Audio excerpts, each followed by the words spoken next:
Кстати, не первый раз слышу это предложение. То есть вот реально сейчас Роботина идеальное, просто идеальное место для применения тактического ядерного оружия. Идеально. И они там все в кучу собрались. Идеальное просто. И на этом наступательная группировка накрылась медным тазом.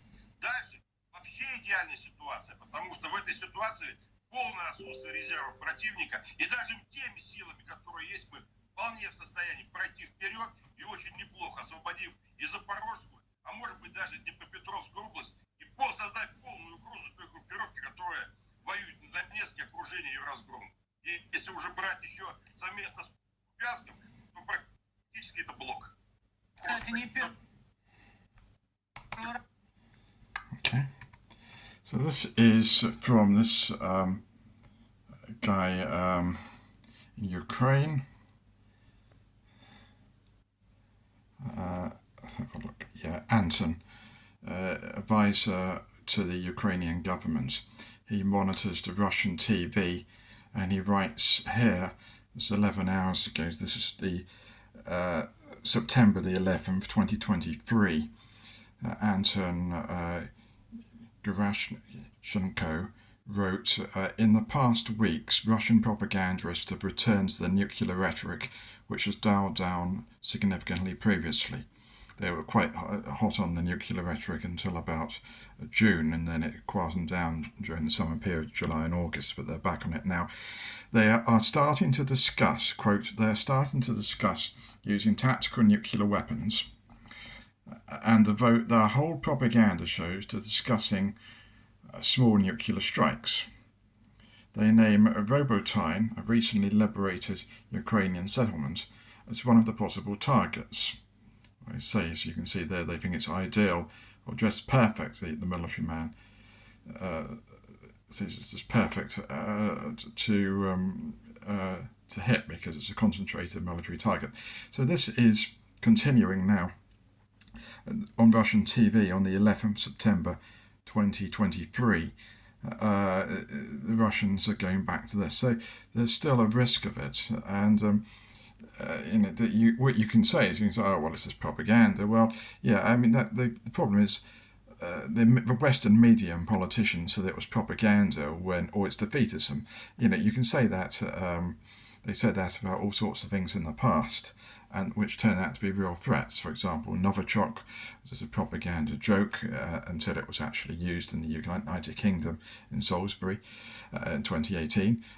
They also said it about the Ukrainian invasion last year, 2022. They said that was when Russian troops were massing on the borders of Ukraine. They said it was just the usual Russian training exercise. Well, of course, Putin used the fact that they had a training exercise of that sort and put it near the border as a cover for the invasion. So there was a connection there.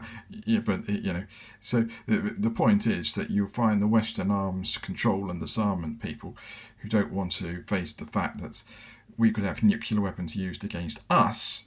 They just want to say that our nuclear weapons are dangerous or something that could go off by accident. They're obsessed with accidents. Now, you do get nuclear accidents when they're contrived. If Putin wants to start a nuclear war because he wants to keep everyone in his bloc, North Korea, China, Iran, everyone else in the anti-Western alliance happy, he will use all sorts of propaganda tactics if it suits him to do this, such as saying that if a bomb goes off, it's just an accident, or if a test is made, it's just an accident. You can use a contrived accident to try to justify anything. As a propaganda tool. It's called a fog of war, and it's used to get your advantage. Or what you can say is, well, it's someone else did it. It wasn't me. It was someone else. And then the Americans say, oh well, we can see from our satellites what's what it said. But we had all this with the various airliners which have been shot down by the Russians before, including in Ukraine. The whole problem is that the Russians will simply deny everything, even when the facts are presented, and they've been lying and lying and lying about this. And there's a long history of this going back to the Cold War, and Putin is of that generation, and some of the others in Putin's regime, even if they're younger than him, are even more fanatical. So it's not simply a question of saying, well, if we hang around, Putin will eventually go away or die off or be assassinated. This was the sort of attitude used for Hitler and Stalin in the past, and what you saw was a succession. There was a risk of, even if these people were, there's a good argument to be made that if Hitler had been assassinated, someone slightly more military-minded might have taken over and done a job of actually winning the war for the Nazis. So the idea that you can automatically discount a threat by saying something might happen, something might turn up to sort it out, is wishful thinking.